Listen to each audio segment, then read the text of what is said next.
An incredible thing happened in Petersburg on March 25th. Ivan Yakovlevich, the barber on Voznesensky Avenue, his last name has been lost and does not even figure on the signboard, bearing a picture of a gentleman with a soapy cheek and the inscription, "We also let blood here," woke up rather early and detected a smell of newly baked bread. He raised himself a little and saw that his wife, a quite respectable woman, and one extremely fond of coffee, was taking fresh rolls out of the oven. "Praskovya Osipovna," he said to his wife, "no coffee for me this morning. I'll have a hot roll with onions instead."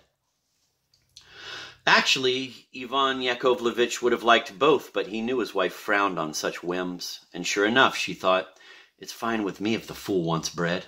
That'll leave me another cup of coffee." And she tossed a roll onto the table.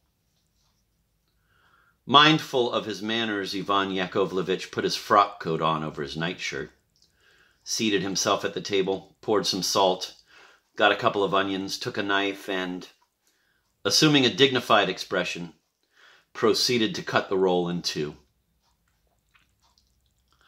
Suddenly, he stopped, surprised. There was something whitish in the middle of the roll. He poked at it with his knife, then felt it with his finger. "It's quite compact," he muttered under his breath. "Whatever can it be?" He thrust in 2 fingers this time and pulled it out. It was a nose. He almost fell off his chair. Then he rubbed his eyes and felt the thing again. It was a nose, all right. No doubt about it. And, what's more, a nose that had something familiar about it. His features expressed intense horror. But the intensity of the barber's horror was nothing compared with the intensity of his wife's indignation. "Where?" she screamed. "Did you lop off that nose, you beast, you crook?" she shouted. "You drunkard! I'll report you to the police myself, you thug. 3 customers have complained to me before that you keep pulling their noses when you shave them, so that it's a wonder they manage to stay on at all." But Ivan Yakovlevich, at that moment more dead than alive, was immune to her attack. He had remembered where he had seen the nose before, and it was on none other than Collegiate Assessor Kovalev, whom he shaved regularly each Wednesday and Sunday. "Wait, my dear, I'll wrap it in a rag and put it away somewhere in a corner. Let it stay there for a while, then I'll take it away." "I won't even listen to you. Do you really imagine that I'll allow a cut-off nose to remain in my place? You old crumb. All you can do is strop your damn razor, and when it comes to your duties, you're no good. You stupid, lousy, skirt-chasing scum. So you want me to get into trouble with the police for your sake? Is that it? You dirty mug. You're a stupid log. You know, get it out of here. Do what you like with it. You hear me? But don't let me ever see it here again." The barber stood there dumbfounded. He thought and thought, but couldn't think of anything. "I'll be damned if I know how it happened," he said in the end, scratching behind his ear. "Was I drunk last night when I came home? I'm not sure. Anyway, it all sounds quite mad. Bread is a baked product, while a nose is something else. Again, makes no sense to me." So he fell silent. The thought that the police would find the nose on him and accuse him drove him to despair. He could already see the beautiful silver-braided scarlet collars of the police and started trembling all over. Still, in the end, he stirred and went to get his trousers and his boots. He pulled on these sorry garments, wrapped the nose in a rag, and left under Praskovya Osipovna's unendearing barrage of recriminations. He wanted to get rid of the nose, to leave it under a seat, stick it in a doorway, or just drop it, as if by accident, and then rush down a side street. But he kept meeting acquaintances, who immediately proceeded to inquire where he was going, or whom he was planning to shave so early in the morning, and he missed every opportunity. At one point, he actually dropped the nose, but a watchman pointed to it with his halberd and informed him that he'd lost something, and Ivan Yakovlevich had to pick up the nose and stuff it back into his pocket. Things began to look completely hopeless for him when the stores began opening and the streets became more and more crowded. Then he decided to try throwing the nose into the Neva from the Isakievsky Bridge. But at this point, we should say a few words about Ivan Yakovlevich, a man who had a number of good points. Like every self-respecting Russian tradesman, Ivan Yakovlevich was a terrible drunkard, and although he shaved other people's chins every day, his own looked permanently unshaven. His frock coat, he never wore an ordinary coat, was piebald. That is to say, it had been black originally, but now it was studded with yellowish brown and gray spots. His collar was shiny, and 3 threads dangling from his coat indicated where the missing buttons should have been. Ivan Yakovlevich was a terrible cynic. While being shaved, the collegiate assessor often complained, "Your hands always stink, Ivan Yakovlevich." He would answer, "How can they stink?" "I don't know how, man, but they stink," the other would say. In answer, Ivan Yakovlevich would take a pinch of snuff and proceed to soap Kovalyev's cheeks and under his nose and behind his ears and under his chin. In fact, anywhere he felt like. By and by, this worthy citizen reached the Isakievsky Bridge. He glanced around and then, leaning over the parapet, peered under the bridge as if to ascertain the whereabouts of some fish. But actually, he discreetly dropped the rag containing the nose. He felt as if a 300-pound weight had been taken off his back. He let out a little laugh and, instead of going back to shave the chins of government employees, he decided he had to recuperate. He was setting out for an establishment which operated under the sign, "Meals and Tea," to treat himself to a glass of punch, when all of a sudden he saw a police inspector of most imposing appearance. Handlebar mustache, 3-cornered hat, saber and all. He froze in his tracks. The policeman beckoned to him and said, "Just step over here, fellow." Having great respect for this particular uniform, Ivan Yakovlevich pulled off his cap while he was still a good distance away, trotted toward the policeman and said, "Good morning, officer." Instead of "good morning," "You'd better tell me what you were doing in the middle of the bridge over there." "I was on my way to shave people, officer. I wanted to see whether the current was fast." "You're lying, man. You won't get away with it. You'd better answer my question." "Officer, I'll give you 3 free shaves every week." "What do you say, officer?" said Ivan Yakovlevich. "Not a chance. I have 3 barbers to shave me as it is, and they consider it a great honor, too. So you get on with it and explain what you were doing." Ivan Yakovlevich turned ashen, but here the incident becomes befogged, and it is completely unknown what happened after this point. That morning, collegiate assessor Kovalev had awakened rather early. He went brr, brr with his lips, as he always did upon waking, although he himself could not explain why. He stretched himself and asked his man for the small mirror that stood on his dressing table. He needed it to examine a pimple that had broken out on his nose the day before.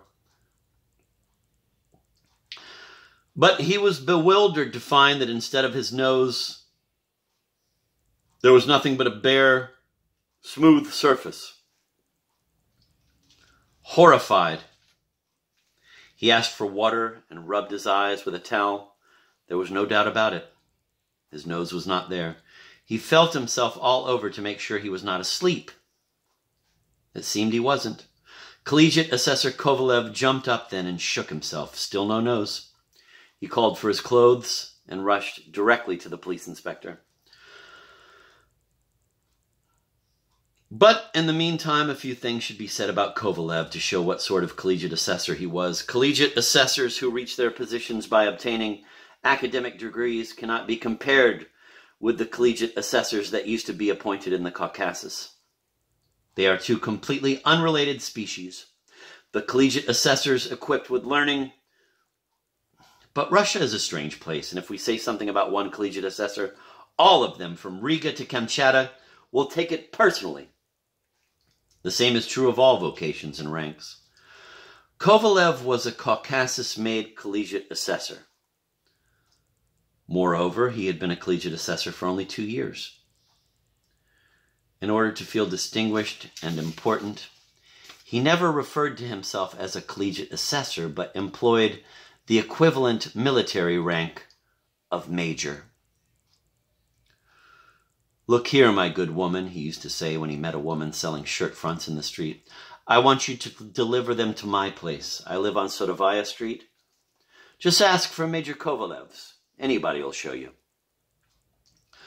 And if he met someone pretty, he would whisper to her discreetly, "You just ask for Major Kovalev's apartment, dearie." As a rule, Major Kovalev went out for a daily walk along Nevsky Avenue. The collar of his shirt was always clean and well-starched. He had whiskers such as are still to be found on provincial surveyors and architects, if they happen to be Russian, among persons performing various police functions, and, in general, on men who have full faces, ruddy cheeks, and play a strong hand at certain games of chance.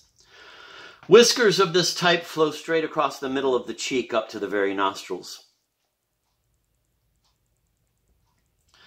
Major Kovalev always carried with him a great quantity of seals, both seals engraved with coats of arms and others on which were carved Wednesday, Thursday, Monday, and that sort of thing. He had come to Petersburg on business, namely, to find a position commensurate with his rank. He hoped, if lucky, to get a vice-governorship. Otherwise, he would consider a post as executive in some administration. Nor was Major Kovalev averse to matrimony, as long as the bride happened to have a capital of about 200,000 rubles. And now that all this has been said about the Major, it can be imagined how he felt when, instead of a quite acceptable-looking, medium-sized nose, he found an absurd, smooth flatness.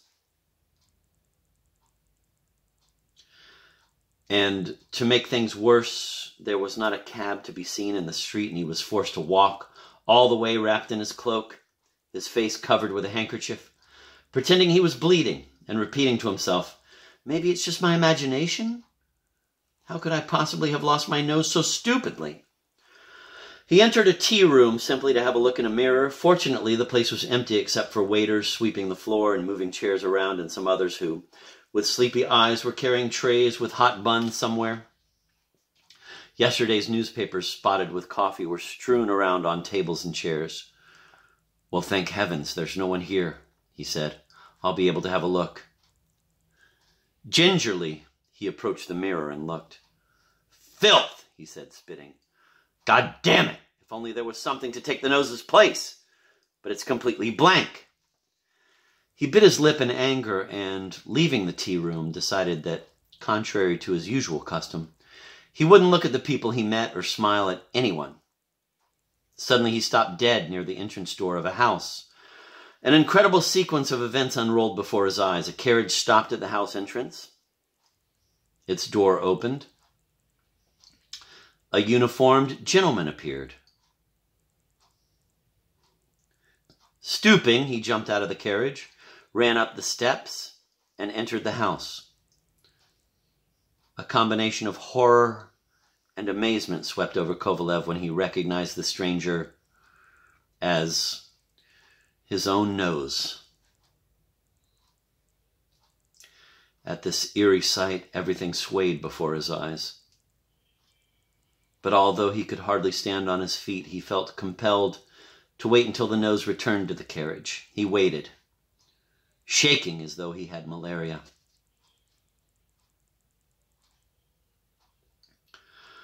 After 2 minutes or so, the nose emerged from the house. He wore a gold-braided, brightly colored uniform, buckskin breeches, a three-cornered hat, and a saber. The plumes on this hat indicated the rank of state councilor. From everything else, it could be inferred that he was setting off on some sort of official visit. He looked left, then right, called out to the coachman to bring the carriage up to the very door, got in, and was off. This almost drove poor Kovalev insane. He could no longer think coherently about the whole affair. No, really, how was it possible that the nose, until yesterday on his face, utterly incapable of walking or driving around, should show up like this today and, what's more, wearing a uniform? And Kovalev ran after the carriage, which, luckily for him, did not have far to go. It stopped before Kazan Cathedral. Kovalev reached the spot and, rushing after the nose, had to elbow his way through a throng of old beggar women who used to make him laugh because of the way they kept their faces completely wrapped in rags, leaving only slits for their eyes. He entered the cathedral. There were a few worshippers around, all standing near the entrance. Kovalev was in such a depressed state that he could not possibly muster the strength to pray, and instead his eyes scrutinized every recess in search of the gentleman. Finally, he discovered him standing in a corner. The nose's face was completely concealed by his high stand-up collar, and he was praying with an expression of the utmost piety.